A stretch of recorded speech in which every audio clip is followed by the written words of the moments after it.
chain off, because if I was going the other way, the problem was that people change, you cut it out a little bit, and then all of a sudden line connected.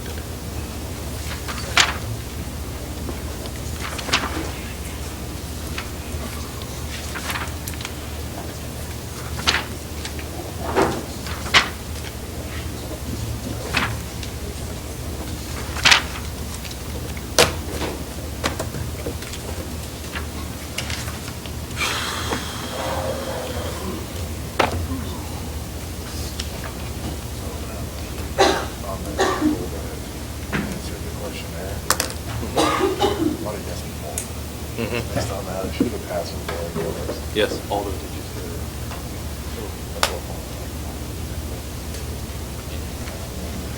That's impressive.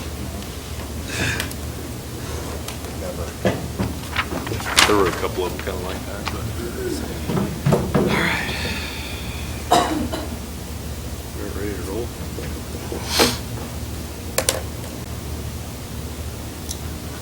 Silence my phone.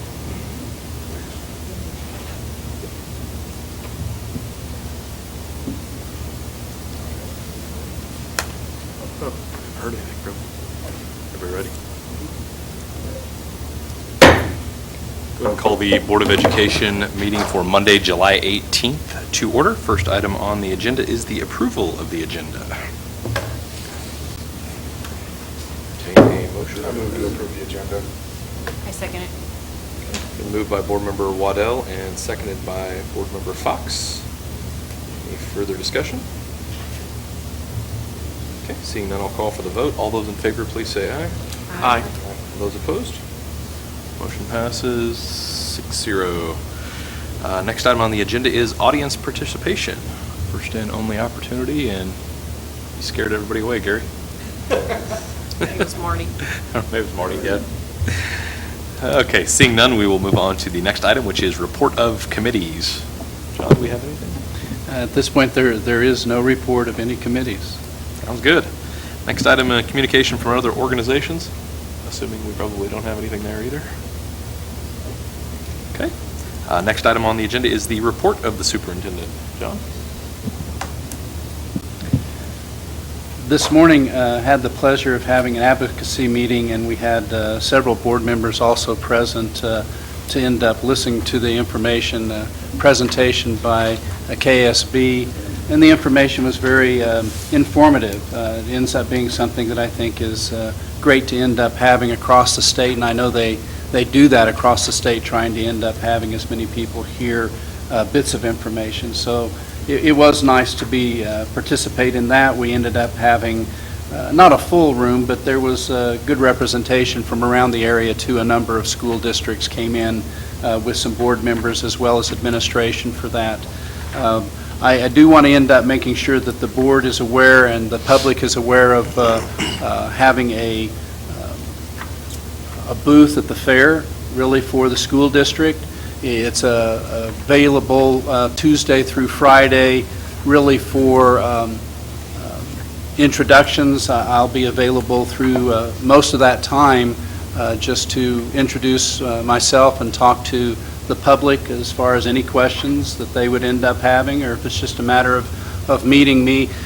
Sarah did a fantastic job of having a tremendous amount of pictures that she got, most of them I think from the museum. The Ellis County Historical Society. The Historical Society is where most of them came from, which it looks wonderful. I'm excited to end up getting that put up tomorrow at 1:30. But once that's up, it's just a matter of celebrating 143 years of public education in Hays, Kansas. And to celebrate that number of years and just the variety of pictures that are really very interesting. I mean, just so I'm excited to see the number that may walk by and mosey around just to look at pictures, maybe say hello as well. But I'm very excited about having that opportunity. Again, Tuesday through Friday. I think the booth's actually open from 4:30 to 10 o'clock, but I think I'm focusing more on 6 o'clock to 9 o'clock. I think it'll be a little busier during that time. I don't think I'll be there at 4:30 any of those days, probably closer to 6 to 9 o'clock. So, love to see any board members that walk by too. Hope you end up, if If you don't get to see the pictures, I'm sure Sarah would love to share them with you a little later, so we'll still have them. Very good. Okay. Have any questions for John on anything? Okay. Next item on the agenda is financial reports. Tracy? Starting off with the unencumbered cash balances as of July 1st. This is finishing off the 15-16 school year, and we are required to submit this to the state as of June 30th. So it shows the general fund was negative $760,000. That is because we didn't get our July payment until July 6th, 7th. So general fund did end with a zero balance. We had $671,000 carry over in supplemental general. That is money that was levied over the years. We don't have the spending authority to spend any of that, so that just provides mill levy relief if and whenever needed, but it's just a carryover in supplemental general that we have to show, but didn't have the authority to spend anything. Virtual education, we had an $83,000 carryover. Capital outlay, we finished very strong for the year, $2.9 million in capital outlay. Driver's education, $46,000. The extraordinary schools is our after-school programs, and combined through all the schools in the district, it was $157,000. Food service ended with $412,000. And the gifts and grants, you'll see a negative number. That is always because we have to expend that money before we are reimbursed.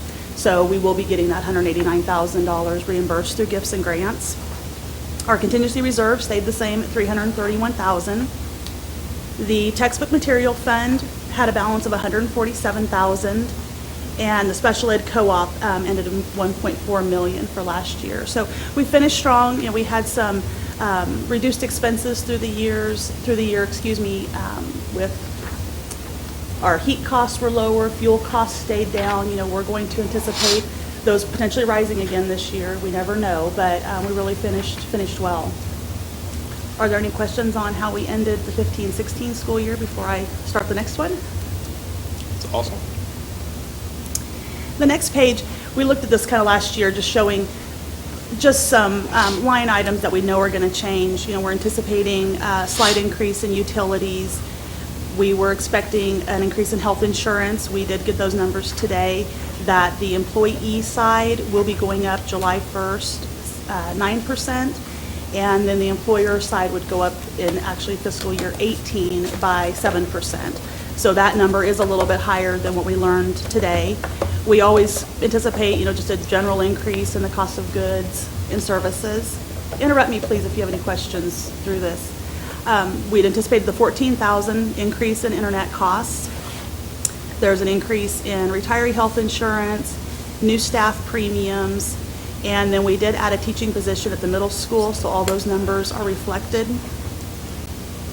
The increase in staff wages of $202,000, this is just general fund and LOB, supplemental general, that we're looking at, and that does include the full horizontal and vertical step, along with a classified increase of 1.05%, the custodial increase of 4.67%, and changing the entry-level wage to 9, which were both agreed upon last year. So total increased expenses around $468,000. And then looking at what we believe we're going to decrease in costs are through staff attrition, again, just in general fund and LOB, $119,000. We are reallocating some salaries from general fund to Title III, migrant and virtual, and that's equivalent to about $40,000. The money I've listed here for general fund budget authority, when we were on the finance formula, we always had a line for budget authority because we didn't know what our budget was going to be until the spring after the audit.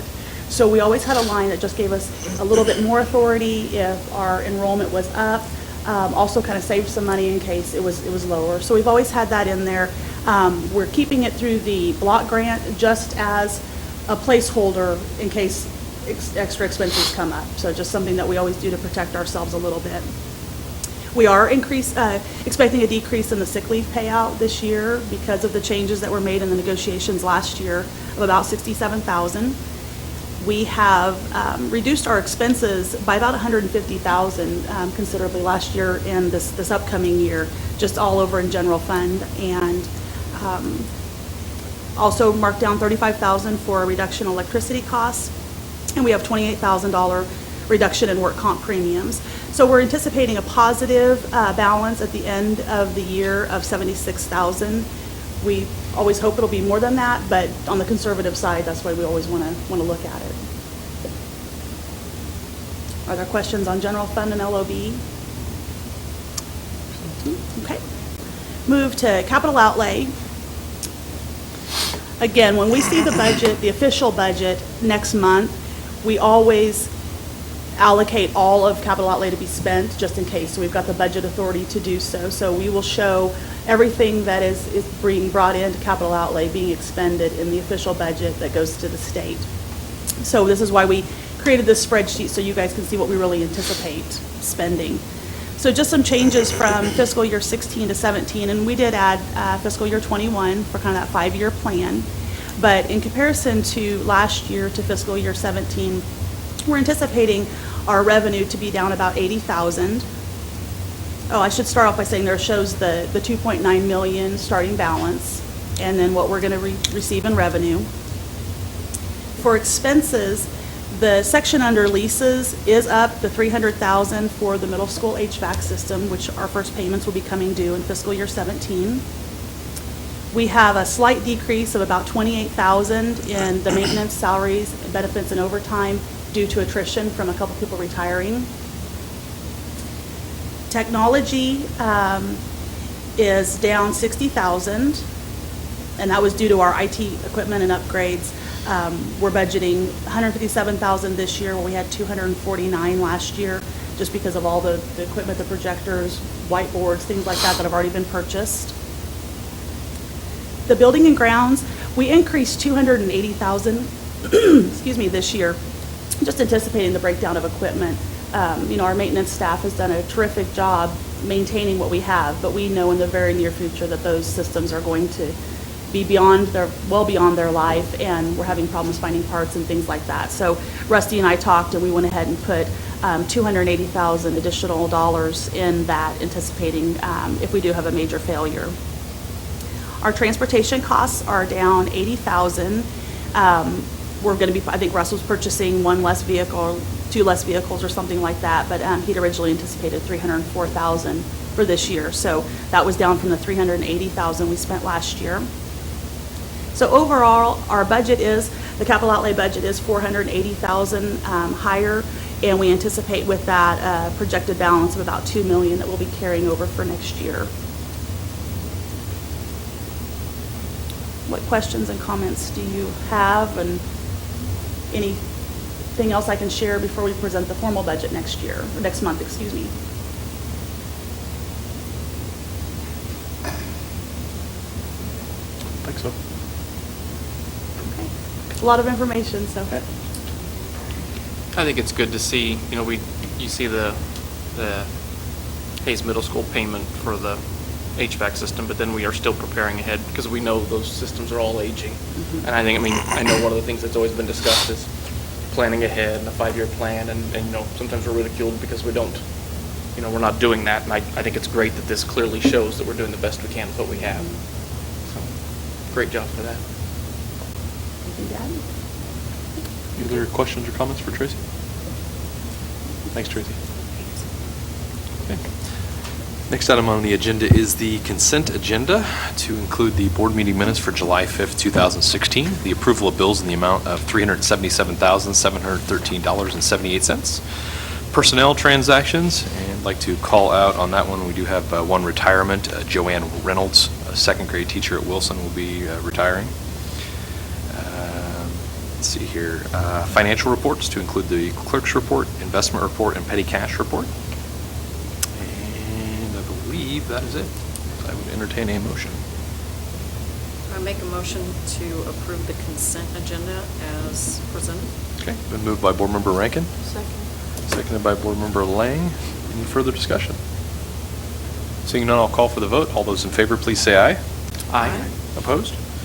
Motion passes 6-0. And Lance, thank Yes. you for pointing out Joanne, because I forgot if it was 40 or 45 years. Yeah, and I didn't know. I knew it had been a while. I didn't know for sure, But just an amazing history here in the district, so she will be missed. So thank you for pointing that out and recognizing her.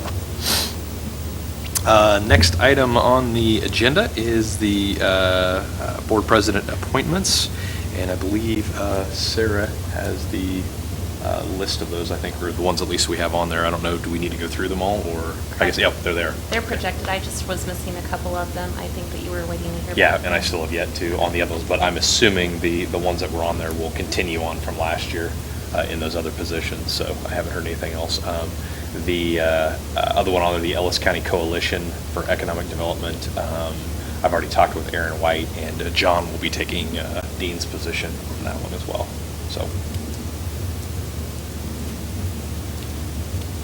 And I think we have, oh, and the only other one was on Anita Sheevy was going to take Tom Mayer's position on there as well, in his place.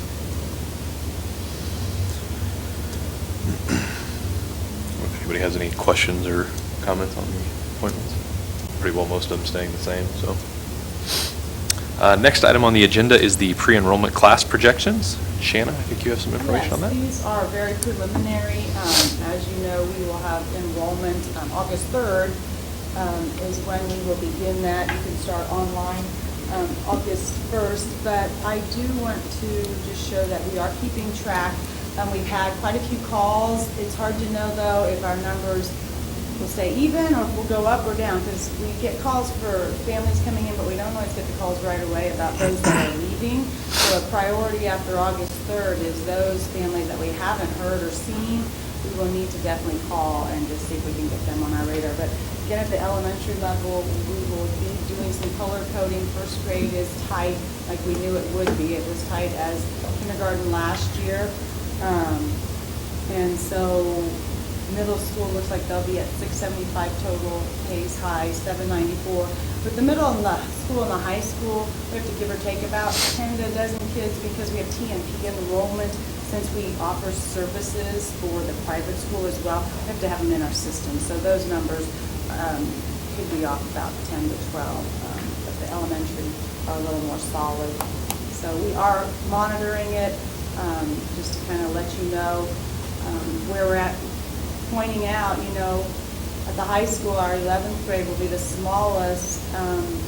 They have some 200 classes there in 9th and 10th. Middle school, you saw we added a position because their numbers are up. They've had some bigger classes move through.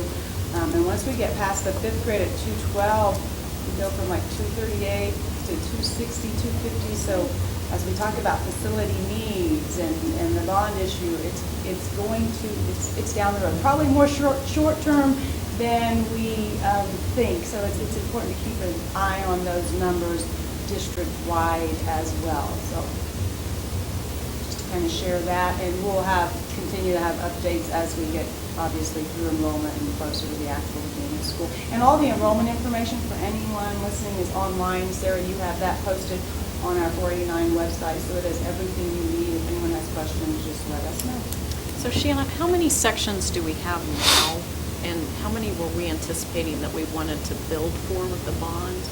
We have 11 K4, we have 9 grade 5 because of the smaller numbers. So we tried to keep an eye on that. Even last year at Roosevelt, we had 4 sections, and we limited new first graders, so knowing in 2nd grade we could reduce that back down to 3 and have that teacher go elsewhere. So we really try to keep an eye on that and manage that the best we can.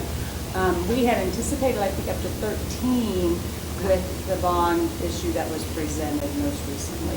Like some numbers, preliminary numbers, years ago when we started this study, from census were like up to 15, but we just didn't know that we could get to the 15 sections. We felt more comfortable with 13 moving forward, so would be at least 2 more sections, which would alleviate, again, even grade 1 if we added a class and felt like that was, you know, Roosevelt has some room, but other buildings not to have an added section all the way through grade K through 5, because that's 6 classrooms to get that class through. So something definitely that we'll have to be looking at.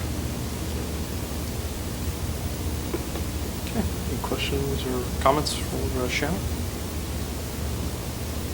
Okay, Seeing none, we'll move on to the next item on the agenda, which is the organizational charts. And I believe John will go over some of those for us.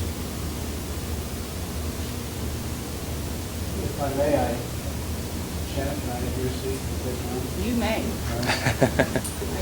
I don't know that I want that seat, I may just stand.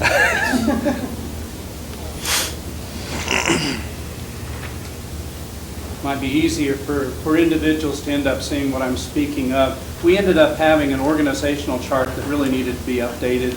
There were changes that were made, but at the same time, it may not have been looked at for the last 4 or 5 years anyway. So some of the things that we had talked about, and actually it was nice to have those conversations because several people got involved. I mean, there was there were several meetings that we had really that was able to talk on.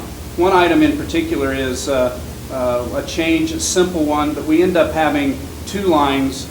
I think you know this, but the organizational chart before did not show it. The Board of Education has a direct link to the clerk of the board, needs to have that. It wasn't there prior. It really just had clerk of the board connected really with the superintendent. And there really should be that connection that exists directly with the clerk of the board as well. Another change that was made as we go through this, as I point on the screen here, Director of Special Ed, we end up having with it some duties that changed. We ended up having West Side is going to be linked as far as Dr. Sharma is going to be working with it. There's rationale that ties into that. I think any of you can see that. He's going to be linked there along with the Special Ed Cooperative. Interesting part with that is then the special services, Title I, ESOL, and migrant, those particular items there end up being something that both Shanna and Raj end up having some background. There's interest in both ways dealing with special education as well as then regular ed. They're ties together. In the conversation, it was decided that they would co-link to that. So that suspension of 2 different links there, one from the Director of Special Ed and one from the Assistant Superintendent, that was on purpose. It makes sense. They're going to co-work on those particular items, and I think really we'll have much better understanding as we work through it by both of them having their viewpoints as we work through those particular special services. Section 504, although it's rare, the discussion ended up really going around that it makes sense that the superintendent end up linking with it. So that little box there, any kind of 504 plans would really be my responsibility. Another item going through with the assistant superintendent, some of those are the same as far as learning center makes sense, the principals linked there, early childhood, those, but instructional technology was a little bit different. There may have been a time that made sense that it really would be tied to technology, but as we talked about that, it made more sense that the instructional piece was directly linked to really instruction, which would be the assistant superintendent. There may be discussions, there may be some link to the technology director, but certainly it made more sense that there was a direct tie to the assistant superintendent with that, with Shannon. Then, even though the K-12 principals are identified with the assistant superintendent, there is no doubt that that I need to be linked to them as well. It's not a mistake that they're listed twice.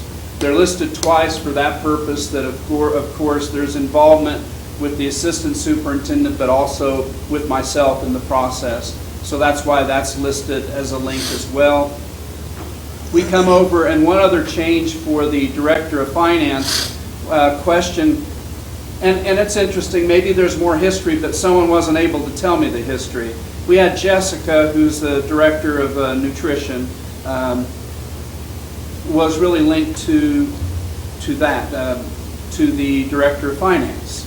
But in asking, all I could get was, well, that's the way it was. I could not run around and get an answer as to the real rationale of why she was linked, why that position was linked to the Director of Finance.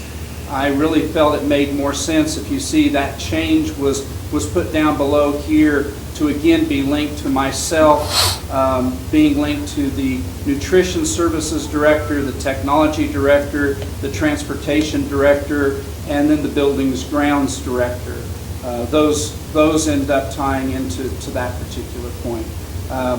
As far as changes within the piece for Tracy on the Director of Finance, those positions are really the same. There's one where I think some of you, Cheryl, I think was the name, there was a replacement. Marissa took Cheryl's position, and she ends up having that accounting office coordinator. That's right here. So that's one that would be new to you of being really aware. Another one would be probably the HR coordinator. That used to be Jen, and it's now Alyssa. That's another change that some of you may not be really quite aware of as well. There was an addition down here with the grounds director. All of you are aware of who Rusty is. I'm not so sure if all of you are completely aware that Rusty really relies upon two individuals. We included that. That was a little different too because of them having more responsibility and linked to that. Jeff is the head custodian and Aaron is the head of maintenance. Maybe you know Jeff. I actually have not met Jeff myself yet. I did meet Aaron just last week, but Aaron I think has only been here with us for 9 months, I think is about how long he's been with us. So that was a little bit of a change as well. So really it was, in many ways you'd say it was pretty well overhauled. But at the same time, if you got that email that had the packet of how many sheets, I think it was like 4, it was not easy to go through. And we really thought that the sheet like this, even though it's, you know, it's kind of bunched together, you certainly can see it much better on one piece of paper and get an idea of what that breakdown ends up being as far as how that works. Questions you have at this point? It was really funny though because Sarah was second version, third version, I don't know what we got to, but I think it ended up being maybe 7 before we were done as far as individuals' ideas of getting it changed. And we feel pretty good about the one that we have at this point, but it did go through quite a few revisions in just 1 week's time. I know you sent it out, but it was a little jumbled when I got it. Where was West Side previously? West Side prior to that? Yeah. I think we ended up having, well, it was Mark. Oh, it was Mark.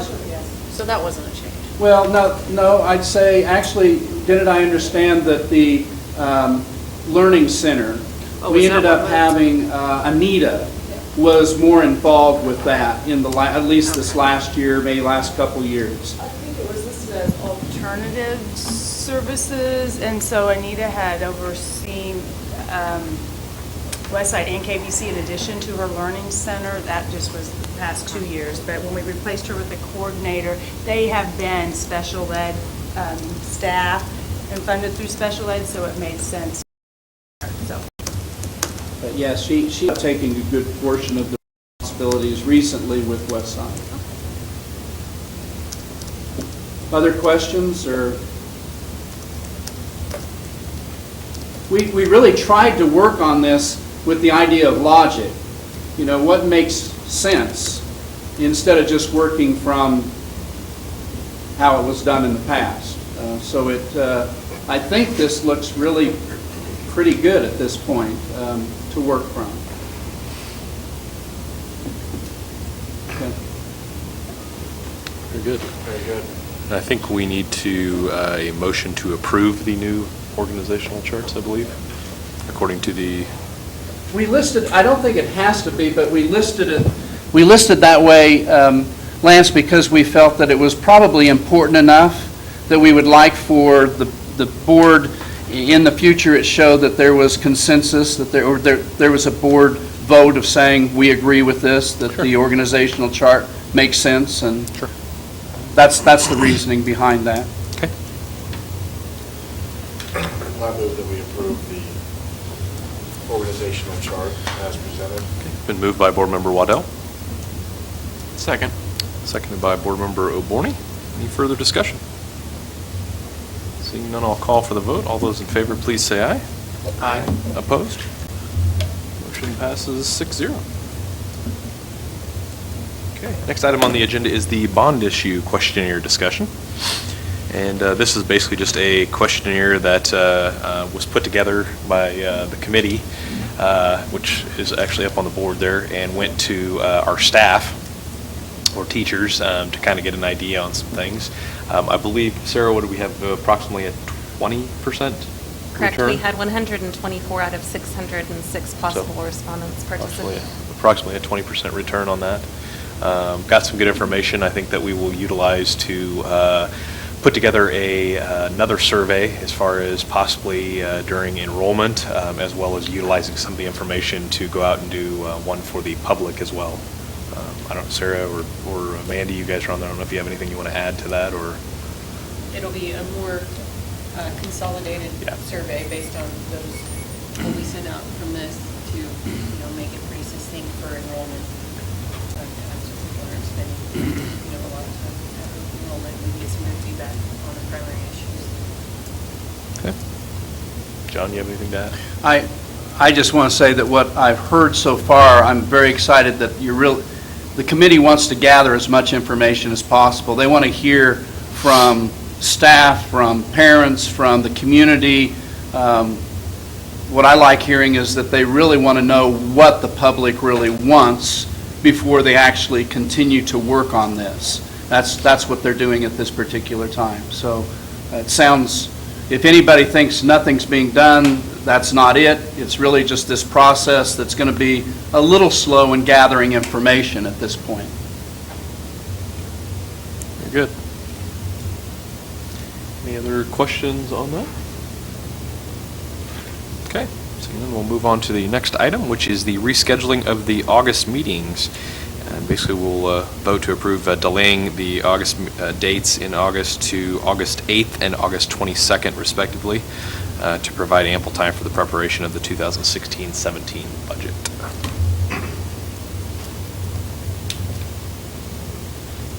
So I would entertain a motion. Do we need to go through and? Yeah, we need to make a motion to do it because they're set. I move that we approve the delaying of both meeting dates in August to August 8th and August 22nd. Second. Been moved by Board Member Waddell and seconded by Board Member Rankin. Any further discussion? Okay, seeing none, I will call for the vote. All those in favor, please say aye. Aye. Opposed? Okay, motion passes 6-0. Next item on the agenda, discussion by board members and agenda requests. Anybody have anything for open discussion or anything to be added on the agenda? When are we anticipating looking at our fee structure? Enrollment fees, Tracy or John, either one? We're pushing will we be able to catch that, you think, in July? To catch. Did you say Just- catch? I think the question was more because of some of the savings we've had. We'll look at it every year before school starts. If there were going to be any changes, whether it be going up, going down, staying the same. Just because of where we've gotten to, we've tried to give people as much time as possible to kind of prep for it. I would say, Josh, your question, I think I understand because I was given information from, we want to look at that and make changes perhaps when it was possible to consider, because they are high and there needs to be some relief perhaps considered for that. Now, I do think they've already been voted on for this coming year. Yeah, they have. Okay, so they've already it's been perhaps addressed in one way, but I also say, and that's some of the conversation I've had with a few others on other topics, that many times it's not a matter of weeks or just a month or two in making that change. Conversation of the fee structure, even right now or a month from now, in that preparation of saying, this is what we want to do for next year, we're going to have that ready. Perhaps there's no question for next year that will happen, but perhaps a giant question to say if we want to look at what we have at this point and make changes even within just the next month before we have enrollment. I shouldn't say month, weeks before we have enrollment. Right. I know there may be that desire, but I think that can be a comfort level that the board very understanding that they want to make a change with that, and perhaps the change should be a discussion, not waiting until next March, April, but maybe even the discussion in just the next few months related to that next point. I caution changes at this point in just a few weeks when the way the budget is, even though it looks good, to make changes when it's already been voted on, you're planning, I'll just throw caution out of saying perhaps a little bit fast in making that changeover with it. And should we maybe look at the timing? I mean, I know when you get the plan together, but we just closed out for the school year. You know, we've kind of got a great picture, but months before that is when we're kind of making the decisions on fees. That's true. Should we look at putting together maybe a little bit better or a little improved timing scenario? You're right. Yes. Okay.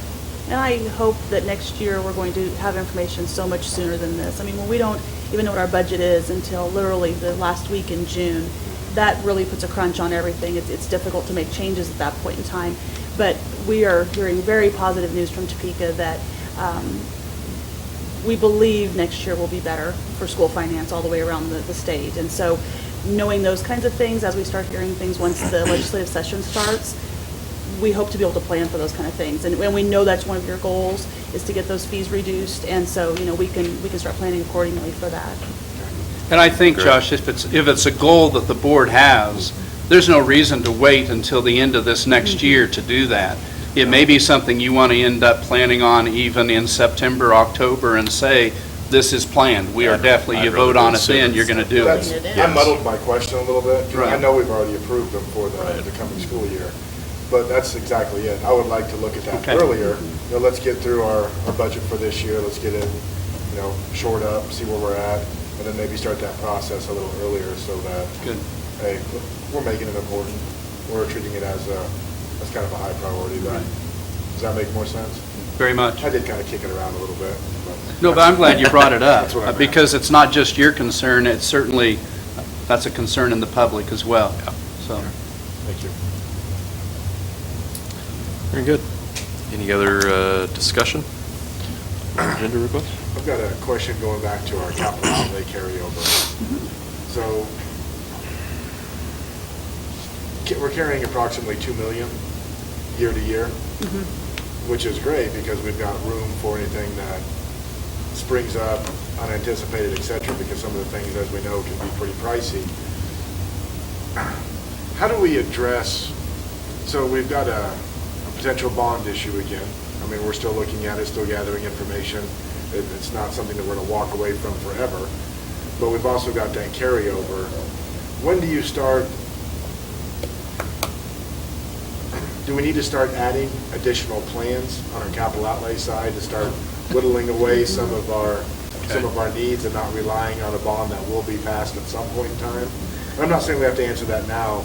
I'm just, when do we start that process? well, actually, Rusty met with me on 2 occasions last week. Okay. And Rusty brought that up. And in our conversation, and then I talked to Lance about it as well, as far as saying there needs to be that prioritization of what can be or what should be done. What is the item that has to be done just because it's in such dire need in the district? You know, whether it's HVAC system, whether it's windows, whether it's lighting, whether it's parking lot, whatever it may end up being, but have that particular list. And he is working on that. He and I both said that we need to come together and have a plan to share with the board probably within just a few months. Okay. Put that together, share with you, and it has nothing to do with the bond election. Okay, the bond election, if it went that way, that'd be great, and you could take care of a nice chunk of that list. But if it doesn't happen, then you still end up having a plan that you can work from to be tending to that. It needs to exist because you hate to go from year to year just going, what do you want to end up doing this year? What do you want to fix? You know, it's not, you know, what do you feel like doing at this time? Or a matter of saying, not just that, but saying, what can we fix? Because I understand the HVAC system is extremely needed at the high school, but it's a $4 million project. So how do you take care of a $4 million project, because you don't necessarily have that amount just to take care of it?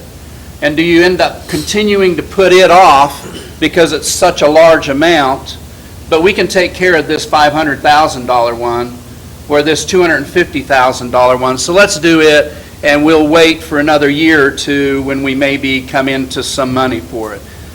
If the HVAC system is the priority at the high school, I'm not saying it is, but if it was, then we should be planning to try to take care of it.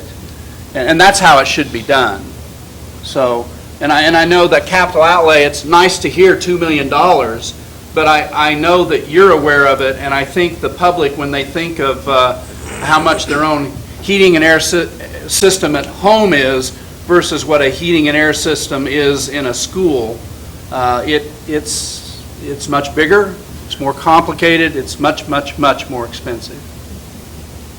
And when we have the audit report every year, I know that they have the recommended balance that we're supposed to have in capital outlay. And I know that while we've been close, I don't think we've still been near what is recommended You mean for each year. carryover? For carryover Right. each year, right? But we've got deferred maintenance. No, I know. And then the other piece is that the bond committee actually tonight was talking about that in feedback with the public since the bond vote was that individuals need more detail, specifically on what the bond will address. Deferred maintenance may not be the correct word because we're talking about replacement of HVAC 30-year-old systems.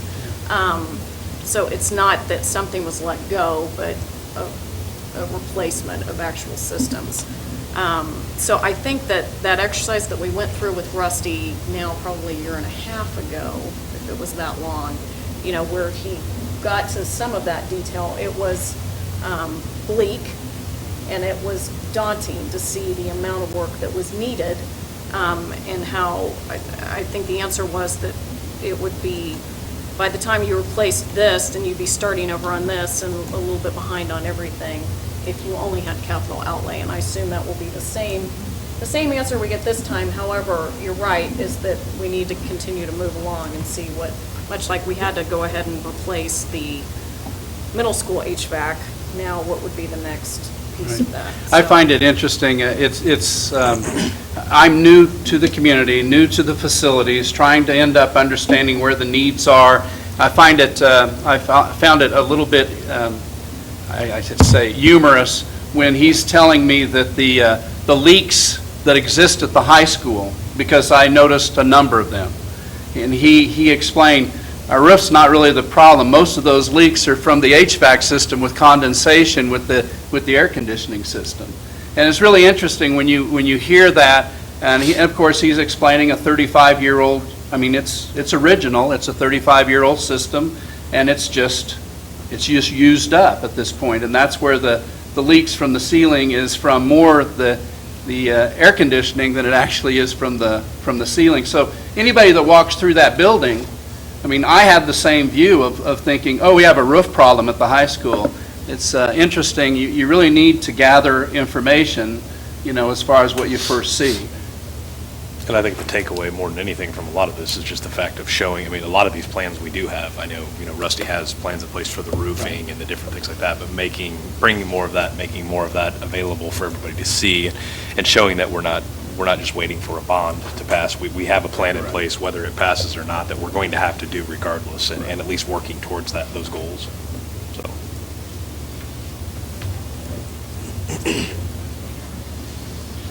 Any other discussion or agenda requests? Okay. John, I don't know, do we need an exec session at all, or? Not that I can think Okay. of. No. Okay. Nobody has anything else? We are done. Meeting's adjourned.